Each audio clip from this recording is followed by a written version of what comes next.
Welcome, thrill seekers and brave souls alike, to a spine-chilling episode on our channel, where the macabre meets the road in highway horrors.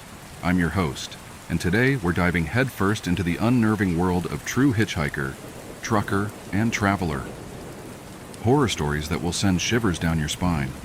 Buckle up as we navigate the ominous highways and byways, unveiling tales of the unknown, the eerie, and the downright terrifying. From hitchhiking nightmares to trucker terrors, these are real-life accounts that will make you think twice about the open road. Get ready for a journey into the heart of darkness as we unveil 10 chilling stories that might just haunt your dreams. Welcome to Highway Horrors, on our canvas of fear. Let the unsettling tales begin. Story 1. The Close Call. So this was told to me by an old family friend, Nikki, numerous times as a kid growing up, as one of those life advice stories to keep in mind through the years. And to her credit, I have never forgotten it. Whenever anything associated with hitchhiking comes up, it always springs to mind and probably always will. Makes me a bit ill whenever I think about it, actually. So Nikki, who grew up at the same time as my dad around the early 80s, was a young woman in her mid-20s. She's one of those real kind-hearted souls, always willing to help another out in a time of need. And I can't imagine her being anything other than that when she was younger, so I totally see her doing this too. So, driving into the city, about a 2-hour or so drive out from town, she saw a man walking down the side of the road. As she neared, he turned and, in typical hitchhiker manner, stuck out the old arm and thumb. Nikki, bless her heart, pulled over and asked him if he needed any help. She told me that he was really polite, if not a bit shy, when he asked for a lift into the city. Nikki gave a smile and popped open the passenger door for the guy, who tossed his bag into the back seat and buckled up for the ride ahead. They talked pleasantly for most of the trip, about friends, the news, etc. She felt that they were getting on really well, and even bought him dinner at the pit stop a little over halfway there. She says he seemed really flustered and awkward when she paid, but one of the things they had talked about was money and how he was pretty dang strapped for cash, which was why he was hitchhiking in the first place. But he eventually relented, and they went on their way. As soon as they got into the city, he thanked her profusely for the ride and the food, and asked to be dropped off once they hit downtown. Before getting out, he asked for Nikki's phone number so he could contact her someday and catch up. Thrilled at the prospect of knowing how her new friend was faring, Nikki wrote it down for him and drove off with the warm feeling of a good deed done. Now, I'm sorry if you were expecting something creepy to have happened by now, but I think this is what freaked me out so much as a kid, how nice everything seemed to have worked out.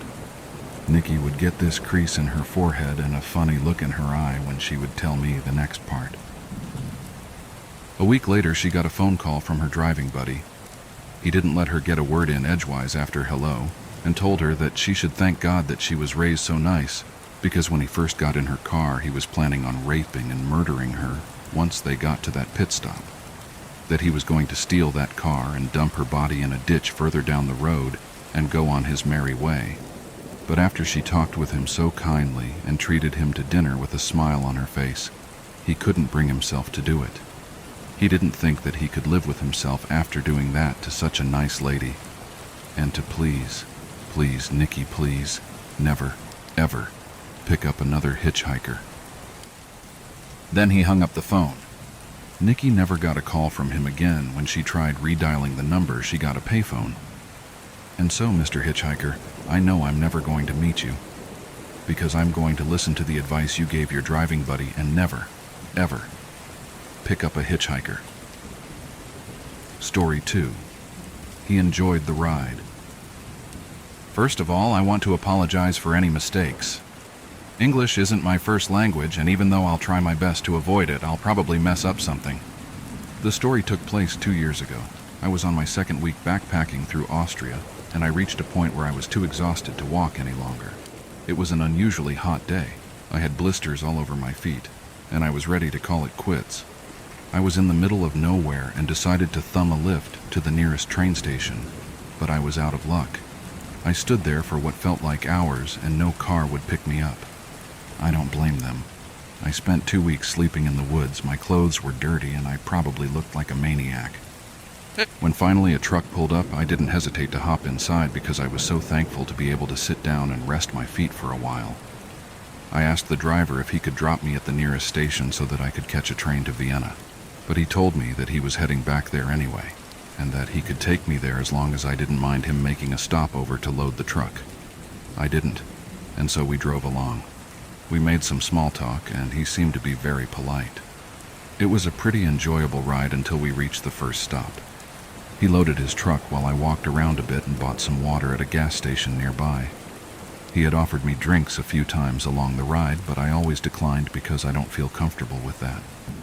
I got back into the truck and we continued the drive to Vienna. Almost immediately after we took off again, he told me that it wouldn't be a problem for him if I wanted to take off some clothes since it was such a hot day. I told him that I was fine, but he brought it up a couple more times. He also asked me if I wanted to take a nap in the back and that he had several hitchhikers sleeping there in the past. I declined again and started to feel a little uneasy around him and planned to leave the truck at the next gas stop. All of a sudden, he nearly yelled at me to put my head down and hide because he was driving past his stepfather's car and he didn't want him to see me in the truck. That struck me as odd, but I did anyway because his yelling took me by surprise. That confirmed my resolution to get out of there as soon as possible, and I asked him to drop me off at the next stop and made up an excuse that it was my goal to enter Vienna by foot and that I was rested enough to make it, thanks to his lift. He agreed, and I got my stuff ready. He suddenly turned to me and said that I looked familiar and that he was sure he saw me somewhere before. I shrugged it off, but he insisted he remembered my face. He asked me if I ever went to a swingers club because he was sure he saw me there sometime. That caught me off guard, and I told him that this was impossible because I'd never been to one. Well, do you want to? I'm going to one in Vienna. Let's go there together. I'm sure you'll like it. At this point, I really wanted to get off the truck ASAP and told him that I had no intention to come with him and asked him to drop me off now. He didn't answer but reached into his pants and started masturbating while he drove along. I froze up, clutching my backpack on my lap and didn't know what to do. I kept thinking that I'd jump off as soon as he stopped somewhere and tried to ignore what he was doing there since he didn't respond to my plea to let me out. A gas station was coming up and he stopped what he was doing and asked if we should take a shower together. I figured that there'd be people around and that it would make it easier to get rid of him, so I told him sure, why not? He pulled up, and as soon as he stopped, I yanked open the door and ran across the parking area of the gas station, hoping that he wouldn't come after me.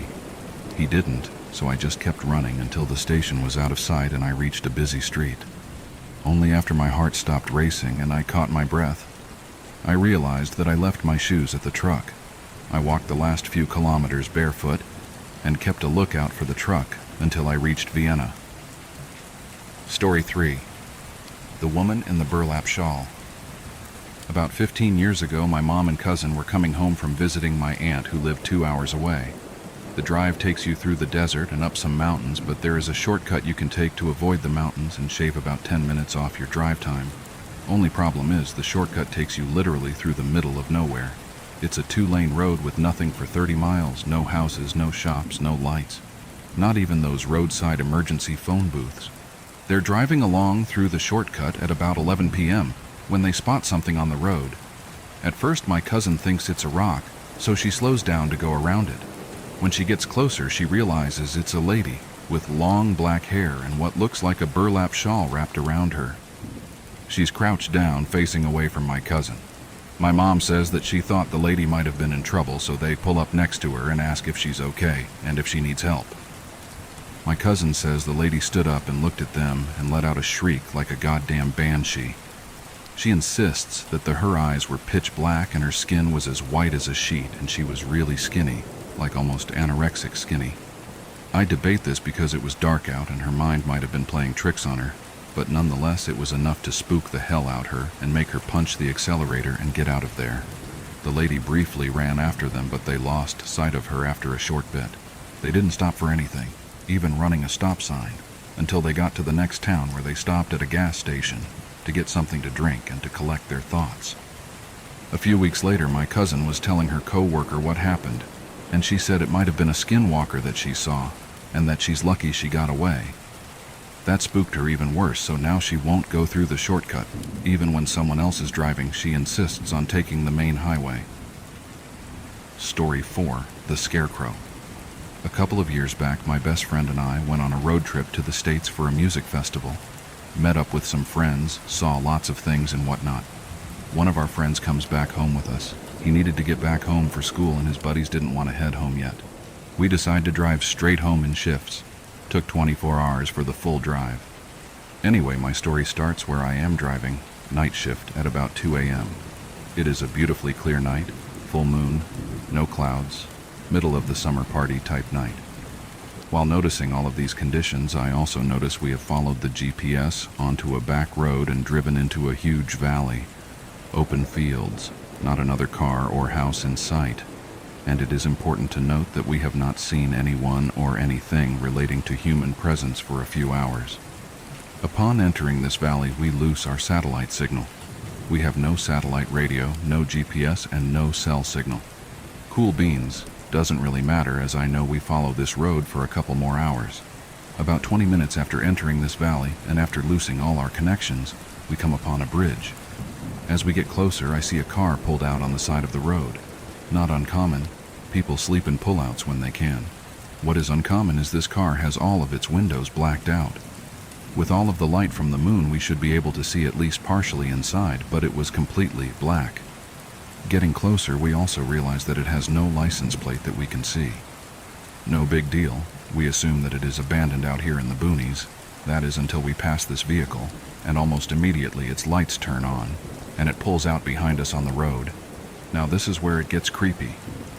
This vehicle starts tailgating us in the middle of nowhere, and we can't see who is inside or anything. Again, we brush it off. Maybe he is lost. Needs to follow someone out of the area? Doesn't explain the windows being blacked out or the lack of a license plate, however. Anyway, with this car following us, I start to get an uneasy feeling. Subtle at first, but growing stronger. Soon I get an all-out, get the fuck away from this vehicle ASAP feeling. I find it important to note that I do not frighten easily. I do not panic, and I only have ever gotten this feeling in times when I know for a fact my life is in danger. I push these feelings aside as it seems like the silliest response to a possibly explainable situation. That is, until I see something in the middle of the road. Almost on cue, this car backs off, as I and my companions, one of whom was asleep beforehand, try to make out what is in the middle of the road. Coming closer, we see what looks to be a body laying in the middle of the lanes. This is not a big road, and like I said, it was also a back road, still paved, but very small. At this moment, and at the sight of what appears to be a body in the road ahead, we start freaking out. I, in no way, am stopping for no one in this desolate and isolated area. There are no other vehicles around other than the one following us, and I can see no housing or lights for as far as the eye can see. No cell service, no satellite, nothing. I quickly tell the others that I am not stopping, and I am going around or through. By this time, we are almost on it. There is no room to go around as there are no shoulders on the road and deep ditches on the sides. And we are close enough to see now that it is a scarecrow. And I drive over top and onwards. This car, small enough to go around it, continues to follow. I speed up, it speeds up, I slow down, it slows down, until I punch it. After about 2 minutes of this, the car slows down, does a U-turn, and drives back. Now my passenger turns to me and says, "I swear I saw spikes in that thing." Lucky for us, we were driving a huge truck. The wheel span was bigger than the scarecrow on the road, and we never even touched it. It was another half hour before we reached cell services and the satellite picked back up. It wasn't until we reached home at 5 a.m. that we remembered during this time there had been a couple of missing people reported in our province. Ones who were on vacation and driving home from the States who never made it home or were ever found. I and my passengers fully believed that we escaped some crazy Wolf Creek type of death for ourselves. We contacted the police about it and ended up making a full police report. However, we were unable to pinpoint the exact location. There wasn't anything they could really do other than file the report. We definitely didn't want this to happen to anyone else, as it was creepy as hell. Story 5. Too tired to keep driving. About 2 years ago, I was driving home from a family reunion pretty late at night, and the drive was about 2 hours. I didn't stay the night because I had to be back for work the following day. Most of the drive was on roads with dense bushes and trees on either side, the real creepy ones you see a lot in movies. Anyway, I had been driving about 45 minutes, and I was starting to get really tired. You know how sometimes you just suddenly become really tired, out of nowhere? Well, yeah, that happened to me. I knew I wasn't going to last, but I didn't come across any place that I felt I could park and safely sleep. Anyway, after it became clear to me that I wasn't going to find a place to pull up, and my tiredness wasn't going away, I did something very questionable. I pulled over to the side of the road onto the grass, behind some bushes, to try and hide my car from anybody else who was going to come past. The roads weren't empty. I came across another car every few minutes or so. I made a mental note that the time was 11:22 and then fell asleep. Sometime later, I was awoken by a scratching sound. I looked at the clock. 11:50. The sound stopped after a few seconds, and because I was still extremely tired, I didn't bother looking around and simply went back to sleep. I was later awoken by the same sound, and it was now 12:40. This time it really freaked me out because the sound didn't stop. The thought ran across my mind that it was just an animal inspecting the car, but why would it return almost an hour after it had left the previous time? I looked in my rear-view mirror and just managed to catch a glimpse of something running away into the forest. Now, at the time, I thought it was the damn hook killer. You know, the one that scratched that couple's car and then slaughtered the guy when he got out to investigate? Fuck that, I thought to myself. So I got the hell out of there. There was a bend no more than 100 yards up the road, and as I came around it, there was a fucking car parked off to the side of the road with the driver's side door opened. I slowed down just to look to see if anyone was in there. There wasn't. Then I looked in my rearview mirror. I didn't see anything, and all of a sudden this guy comes sprinting around the corner. He starts screaming at me, shouting stuff like, Hey you, get the fuck out of your car, now!" I noped the fuck out of there and sped off. I never saw the guy again. Morale of the story? Don't fucking sleep on the side of a deserted road. Story 6. Hitchhiking. In the late 70s, my uncle was studying medicine at the University of Chicago. After a morning class, he decided that he would hitchhike back home to Lincoln Park on the north side instead of pay for a taxi. A man drove up in a Plymouth Satellite and offered my uncle a ride. The man looked normal and seemed friendly, light-hearted even, so my uncle got in the car and they started driving towards Lakeshore Drive. However, once they got there, the man drove south on Lakeshore instead of north, towards Lincoln Park. My uncle told the man he was going the wrong way and to turn around and head north. The man looked at my uncle, put his hand on his knee and said, "No, son, you are coming with me," and smiled darkly at him. My uncle froze in panic, and when they hit traffic near the South Shore, he quickly unlocked the passenger door and ran away without looking back. A year or two later, on a cold December day, my uncle was having coffee in a cafe with my future aunt when he caught something on the TV that made his blood run cold. He saw the man that had picked him up from school that day the year before. He had been arrested for the suspected rape and killing of over 20 young men and boys. The man on the television was John Wayne Gacy, and he had removed the door handle off the passenger side door to prevent the men he picked up from escaping. Story 7. Bodies on the Highway. I was driving a shortcut from 29 Palms, CA to Albuquerque, NM. 29 Palms is located in the desolate high desert east of LA. The shortcut was all two-lane road through total nothingness, except for passing through Amboy, CA. Amboy is a nearly abandoned town nearly as far below sea level as Death Valley, with a dormant volcano and lava field on one side and a salt flat on the other. It was also, at the time, a hotspot for satanic group activity, so I was driving by myself in the afternoon. I stopped in Amboy and snapped a picture of the city sign, just to prove I was there to friends who dared me to take that route to I-40. I got back in my car and proceeded to drive up into the mountain range between Amboy and I-40. Once I reach the top, I am driving north through a canyon with high grass on both sides of the road. Up ahead, I see some stuff in the middle of the road. As I approach, I slow down to see a red Pontiac Fiero stop sideways across both lanes. A suitcase open with cloth is scattered everywhere, and two bodies laying face down in the road, a man and a woman. I stop 100 feet or so away and the hair on the back of my neck is standing up. Being a Marine, I reach under the seat and pull out a 9mm pistol and chamber a round. Something seemed very wrong. It looked too perfect, as if it were staged.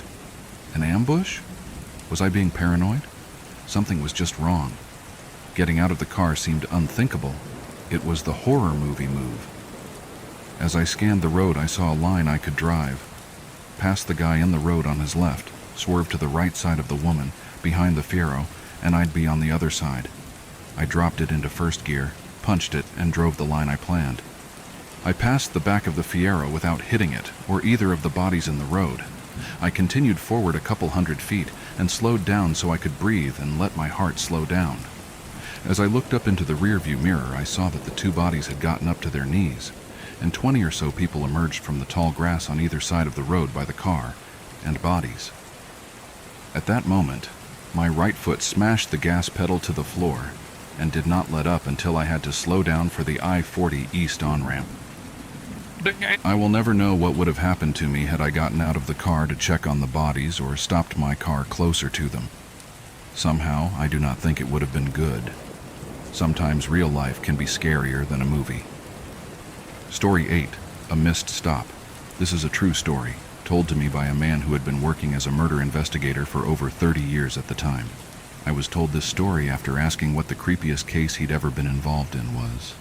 This happened in northern Scandinavia in the late 80s, in a part of the country that is mostly covered in dense pine forest. On the highway between cities in this part of the country, you do come across the occasional villages and secluded houses, but there are stretches that seem to go on forever, with only pine trees as far as you can see. A young girl, in her early 20s, was taking a motor coach home after being on a trip down south, presumably visiting friends or relatives. This happened just as winter was approaching, and it was freezing outside after nightfall. This girl lived in one of these really small communities that you pass along the highway, but during the bus trip she fell asleep and missed her stop. Looking at her watch, she realized that they'd passed it only recently, and that if she were to get off, she would be able to walk back in approximately 3 hours. Either that, or get off in the next city where she didn't know anyone or had any place to stay.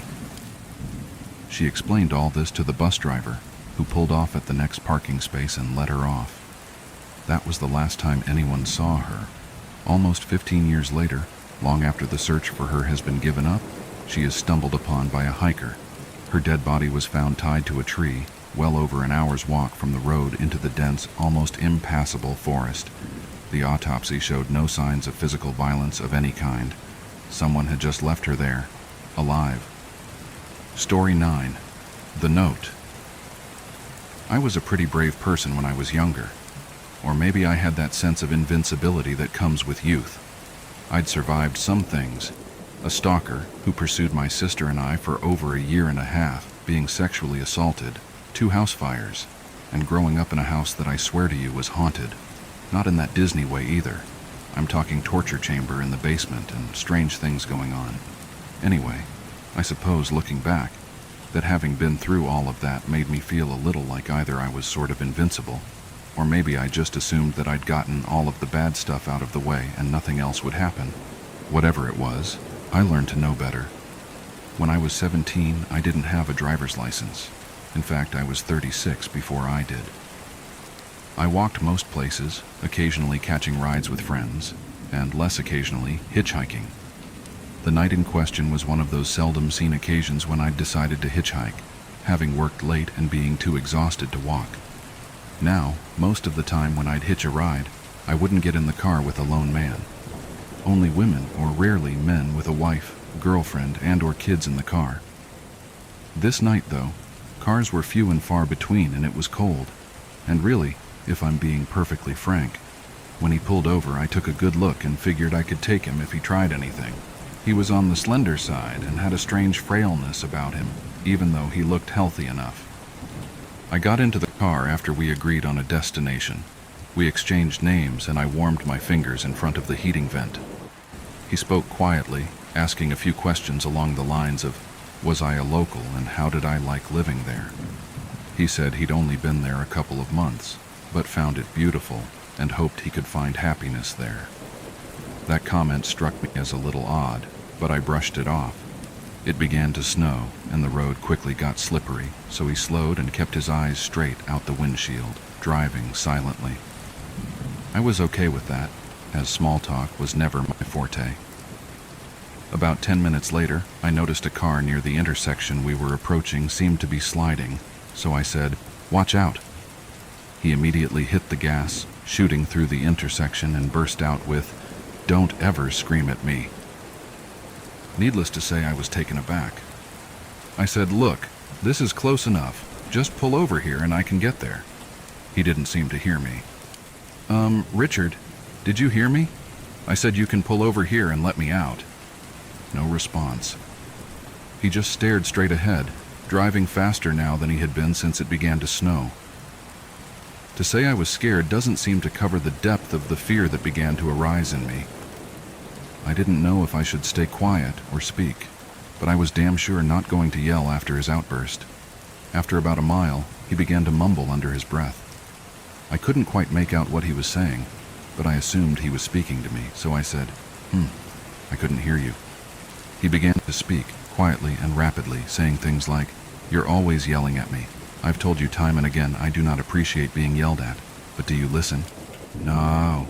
"Well, I'm done listening to you now. Do you hear that?" I was at a complete loss. I didn't know what to say in response, or if I should say anything at all. I contemplated just jumping out of the car, but nixed that idea when I realized the door lock was missing. There was just a silver-lined hole where it should have been. I'd started to cry and debate with myself about causing an accident by grabbing the wheel and hoping for the best. At least I figured there was a chance I'd survive that. When he suddenly looked at me for the first time since I had gotten into the car. He blinked several times, rapidly, then slowed the car, pulling into a gas station. I waited to see if he'd unlock the doors, not wanting to say anything to set him off again. After a minute or two, he quietly said, "I think I better let you out here," and hit the button to open the locks. I wasn't about to hesitate. I jumped out of the car as if it were on fire. I was about to turn and walk into the gas station when he called my name. He looked so damned sad I hesitated. He apologized, said he was sorry if he'd frightened me, that he never would have harmed me, and asked if I'd be able to get home okay. I said I would, and closed the door. He began to pull out of the gas station lot, but stopped suddenly. He just sat there for a couple of moments, his head down. I froze, wondering what the hell he was up to, and was about to run into the station. But he opened his window and yelled to me, waving something in his hand. My hat. I'd left it on his seat. I warily approached his side of the car, and he handed it to me, apologizing again. I didn't know what else to say, so I just said, "Thanks." I watched as he drove off, making sure he was out of sight before moving on so he wouldn't know which direction I was heading. I decided to go to a friend's instead of home. As I walked, I went to put my hat back, and on out fell a piece of paper. Folded into the paper was a $100 bill. The paper said, "I'm sorry, please take a cab and don't hitchhike anymore tonight." I didn't. In fact, it was the last time I ever hitched a ride alone. Story 10. A long haul through Native American land. My dad drives in Texas a lot, but there is a particular road he always avoids. I'm not sure what road it is, but he says it's in the middle of old Native American land. One night as he was driving through, he kept seeing shadows running alongside his trailer. Every once in a while he would hear a loud bang as if someone was slapping the side of the trailer. He decided to stop and see if a tire has blow, because that's the only thing that could be making that noise. He did his usual walk around, checking the tires, but as he turned the corner, he heard a laugh, and a shadow took off running down the road.